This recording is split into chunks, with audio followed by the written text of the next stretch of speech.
ಯಾವಾಗಲೂ ಎಲ್ಲರಿಂದಲೂ ಯಾಕೆ ನನಗೆ ನೋವಾಗುತ್ತೆ, ನನಗೆ ಯಾಕೆ ದುಃಖ ಆಗುತ್ತೆ, ಸಂಕಟ. ಯಾವ ಜನ್ಮದಲ್ಲಿ ಏನು ಪಾಪ ಮಾಡಿದ್ದೆ ಅಂತ ಈ ಜನ್ಮದಲ್ಲೇ ಆ ದೇವ್ರು ನನಗೆ ಇಷ್ಟೊಂದು ನೋವು ಕೊಡ್ತಾ ಇದ್ದಾನೆ. ಅಲ್ಲ, ನಾನು ಅಮೃತ ಅವ್ರನ್ನ ಮನ್ಸಾರೆ ಪ್ರೀತಿಸಿದ್ದೆ ತಪ್ಪ. ಏನು ಸ್ವಾರ್ಥ ಇಲ್ಲದೆ ನಿಷ್ಕಲ್ಮಶವಾಗಿ ಅವ್ರನ್ನ ಪ್ರೀತಿಸಿದ್ದು ಅಪರಾಧನ. ದೂರ ಆದಷ್ಟು ಪ್ರೀತಿ ಜಾಸ್ತಿ ಆಗುತ್ತೆ ಅಂತ ಯಾರೋ ಬುದ್ಧಿ ಇಲ್ದಿರೋನು ಹೇಳಿದಾನೆ. ದೂರ ಆದಷ್ಟು ಜಾಸ್ತಿ ಆಗಿದ್ದು ಪ್ರೀತಿ ಅಲ್ಲ, ಅಂತರ. ರೀ ಅಮೃತ ಅವರೇ, ನನಗೆ ಸಾಕಷ್ಟು ದುಃಖ ನೋವನ್ನ ಕೊಟ್ಬಿಟ್ರಿ ಕಣ್ರಿ.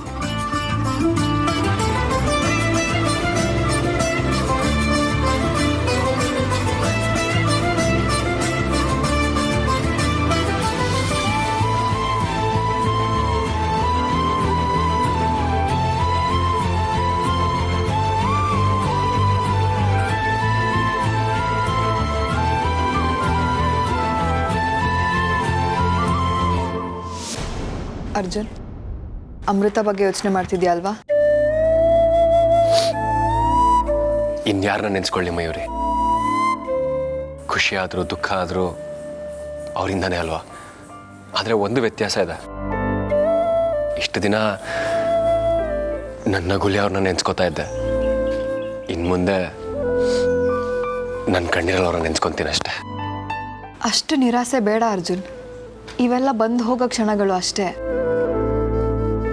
ಒಂದು ಮಾತು ಬರುತ್ತೆ, ಒಂದು ಮಾತು ಹೋಗುತ್ತೆ. ಅಷ್ಟಕ್ಕೆ ಇಷ್ಟೊಂದು ನಿರಾಸೆ ಆದರೆ ಹೇಗೋ? ಇಲ್ಲ ಮಯೂರಿ, ಇಷ್ಟು ದಿನ ನಾನು ಹಾಗೆ ಅನ್ಕೊಂಡಿದ್ದೆ. ಆದರೆ ಪರಿಸ್ಥಿತಿ ನಾನು ಅನ್ಕೊಂಡಿದ್ಕಿಂತ ಗಾಢವಾಗೇ ಇದೆ. ನಾನು ಇಷ್ಟು ದಿನ ಹೋಗ್ಲಿ ಬಿಡು ಅಂತ ಬಿಟ್ಕೊಡ್ತಾನೆ ಬಂದೆ. ಹಾಗಾದರೂ ಹತ್ರ ಆಗ್ತಾರೇನೋ ಅಂತ.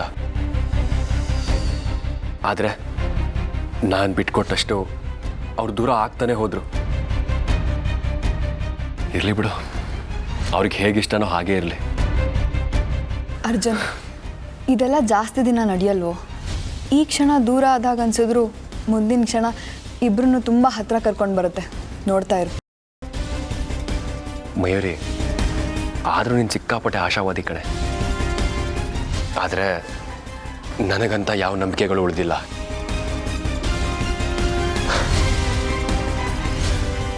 ಒಂದು ಹಂತಕ್ಕೆ ನಾನಂಥ ಭ್ರಮೆಗಳಿಂದ ಮುಂದೆ ಬಂದ್ಬಿಟ್ಟಿದ್ದೀನಿ. ಮುಂದೆ ಏನಾಗುತ್ತೋ ಗೊತ್ತಿಲ್ಲ. ಆದರೆ ಒಂದಂತೂ ಸತ್ಯ ಮಯೂರಿ, ಅಮೃತ ಅವ್ರ ಬಗ್ಗೆ ನನ್ನ ಮನಸ್ಸಲ್ಲಿ ಇಷ್ಟು ದಿನ ಇದ್ದ ಭಾವನೆಗಳು ಇನ್ನು ಮುಂದೆ ಇರಲ್ಲ. ಖಂಡಿತವಾಗ್ಲೂ ಅವ್ರ ಬಗ್ಗೆ ನನ್ನ ಮನಸ್ಸಲ್ಲಿದ್ದ ಭಾವನೆಗಳು ಬದಲಾಗೋ ಸಮಯ ಬಂದಿದೆ ಅನ್ನಿಸ್ತಾ ಇದೆ. ಆ ಥರ ಬೇಡ ಅರ್ಜುನ್. ನೀನು ಇವಾಗಿರೋ ಮನಸ್ಥಿತಿಲಿ ಈ ಥರ ಎಲ್ಲ ಅನ್ಸೋದು ಸಹಜ.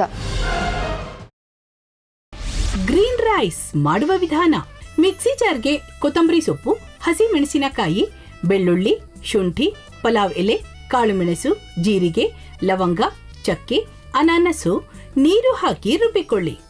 ಒಂದು ಪ್ಯಾನ್ಗೆ ಎಣ್ಣೆ ಹಾಕಿ ಅದು ಕಾದ ಮೇಲೆ ಜೀರಿಗೆ, ಈರುಳ್ಳಿ, ಕರಿಬೇವು ಹಾಕಿ ಹುರಿದು ರುಬ್ಬಿದ ಮಸಾಲ, ಉಪ್ಪು, ಅನ್ನ ಹಾಕಿ ಮಿಕ್ಸ್ ಮಾಡಿ. ಒಂದು ಚಿಕ್ಕ ಪ್ಯಾನ್ಗೆ ತುಪ್ಪ, ದ್ರಾಕ್ಷಿ, ಗೋಡಂಬಿ ಹಾಕಿ ಹುರಿದು ಕಲಸಿದರೆ ಗ್ರೀನ್ ರೈಸ್ ಸವಿಯಲು ಸಿದ್ಧ. ಅವಳು ಕೇಳೋ ಹಾಗಿದ್ದಿದ್ರೆ ಎಲ್ಲ ಯಾವತ್ತೋ ಸರಿ ಹೋಗ್ತಾ ಇತ್ತು.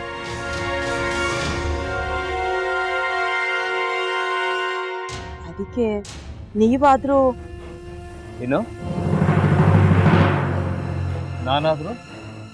ನಾನಾದ್ರೂ ಏನತ್ತೆ? ಅವಳ ಹತ್ರ ಬಂದು ನೀನು ಸೋಲೋದು ಬೇಡ, ನಾನೇ ಸೋಲ್ತೀನಿ, ನೀನು ನಮ್ಮ ತಂದೆಗೆ ಅವಮಾನ ಮಾಡಿದ್ರು ಪರವಾಗಿಲ್ಲ, ದಯವಿಟ್ಟು ಮನೆಗೆ ಬಾ ಅಂತ ಬೇಡ್ಕೋಬೇಕಾ?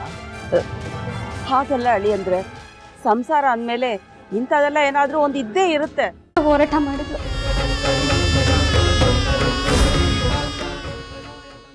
ಮಧುವಂತೆ ಅಕ್ಕನ ನ್ಯಾಯ ಸಿಗುವವರೆಗೂ ನನ್ನ ಮದ್ವೆನೇ ಮಾಡ್ಕೊಳ್ಳಲ್ಲ ಅಂತ ಪಣ ತೊಟ್ಟು ಕೂತಿದ್ಲು. ನಿನ್ನ ಪ್ರಾಣನೇ ಇಟ್ಕೊಂಡಿದ್ಲು ಕಣೆ ಅಕ್ಕ.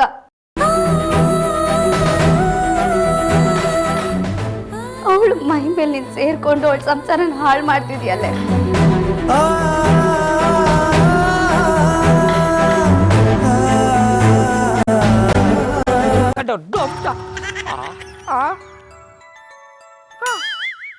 ಇದ್ಯಾವುದಪ್ಪ ಹೊಸ ನಂಬರಿಂದ ಫೋನ್ ಬರ್ತದೆ.